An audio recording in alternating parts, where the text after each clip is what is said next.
This morning, I've sent you a letter, and I'd like to insert it in the record if I might, Without objection.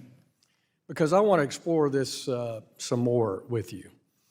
When I was home during the August district work period, and then back in October, I was stopped by banks of all sizes, mostly in a mix, both Fed and state non-member banks. And they all said to me that recently, in the last few months, FDIC examiners seem to be taking a new interpretation of unfairness, and I put that in quotes, under the Federal Trade Commission Act as seen by the FDIC's March 2022 Consumer Compliance and Supervisory Highlights and its August 2022 Financial Institution Letter.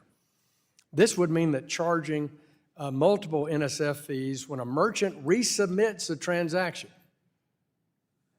against insufficient funds, and the account would be deemed unfair by Section 5 of that FTC Act.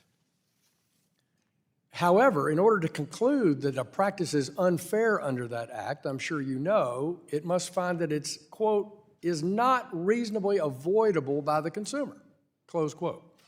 But customers have ample opportunities to avoid multiple NSF fees in banks, such as when banks notify them time and time again about when an NSF fee can be charged. So, Mr. Gruenberg, is it now charging multiple NSF fees for repeated transactions? Do you believe they're not reasonably avoided by customers? Please. Yeah, thank you for the question, Congressman. It does depend on how the bank handles the issue. You're perfectly right that if a bank customer writes a check and there's not enough in the account to cover a payment to a merchant, and the merchant asks for payment, the bank can charge an insufficient fund fee.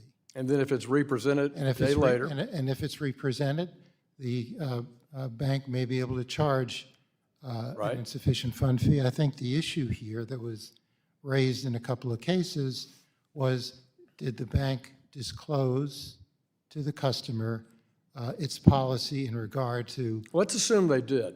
Okay. I mean, I think you've got regulation by enforcement going here, and if you want to change the rules on this, perhaps you should consider a rulemaking. Are you going to consider a Public Administrative Procedures Act rulemaking in this arena? We did.